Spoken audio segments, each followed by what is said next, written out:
C'est d'abord la fatigue qui les a alertés. Une grande, une immense fatigue. Il avait beau dormir des heures, il jaillissait du sommeil, en nage, la tête embrumée. Nicolas mettait ça sur le compte du travail. Les horaires décalés, le travail de nuit, il fallait que son corps s'y fasse. Ça prendrait le temps qu'il faudrait, et puis ça finirait par passer. Seulement ça ne passait pas. Les semaines se succédaient aux semaines, et les disputes se faisaient plus féroces. Leïla gérait souvent seule les enfants la journée, et les nuits étaient toujours compliquées avec Baya. Il avait beau tenter de retrouver ses talents qui le caractérisaient, il lui fallait faire un effort douloureux pour cela. Sortir les enfants lui coûtait. Jouer avec eux demandait une énergie folle. Leïla avait fini par le sommer de consulter.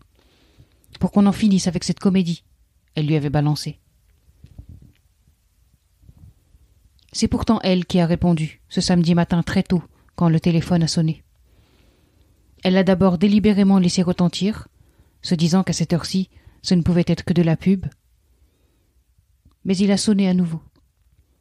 Leïla s'est levée en le maudissant. Elle a craché un allô venimeux. Et la réponse, calme, l'a immédiatement décrispée. La voix de femme au bout du fil, douce mais grave, ne pouvait souffrir l'agitation. Instant de sérénité avant le cataclysme, elle l'avait gentiment sommé d'envoyer son mari à l'hôpital pour des examens complémentaires. Elle avait devant elle les résultats des tests sanguins et il fallait faire vite. Leïla s'était figée. Elle avait gardé la main sur le combiné quelques secondes, puis était retournée à pas lents vers la chambre, avait réveillé son mari et lui avait répété ce qu'on venait de lui dire, avec dans la voix autant de sérénité que possible. Nicolas s'était redressé d'un bond, la mine chiffonnée, des poches grisâtres sous les yeux, le cheveu en bataille. Il n'avait rien dit. Il l'avait dit plusieurs fois auparavant. Il sentait que quelque chose n'allait pas. Il disait même plus. On est trop heureux, on va le payer. Vite, il avait passé son visage à l'eau froide, dompté sa chevelure avec les doigts, passé les premiers vêtements qui lui tombaient sous la main, et avait filé sans un café. Comme s'il devait savoir, vite. Leïla n'avait pu se rendormir. Pour contenir le léger tremblement de ses mains, elle avait redressé les oreillers de son lit et, genoux au menton, elle avait lu. Sans saisir une seule des lignes que ses yeux parcouraient.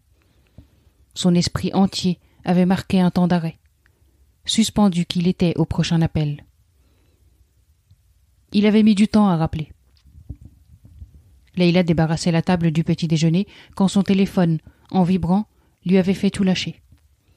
La voix de Nicolas contrastait avec son départ, haletant, précipité. Avec le détachement de celui qui observe les choses de haut, il avait fait tomber l'annonce, comme venait de la lui communiquer la femme médecin.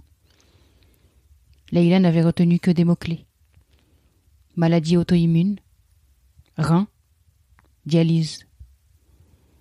La voix trop déconnectée de Nicolas l'avait alarmée. La désinvolture, elle le savait, c'était sa protection contre la gravité des choses. Il avait mis du temps à rentrer. L'hôpital n'était pas très éloigné pourtant. Quand il avait ouvert, Leïla n'avait rien dit de ses yeux rougis. Il avait filé à la salle de bain. Besoin d'enlever ses odeurs d'hôpital, il avait marmonné. Elle avait attendu. Il savait qu'elle ne le lâcherait pas. Elle voulait comprendre. Et surtout, orchestrer la suite.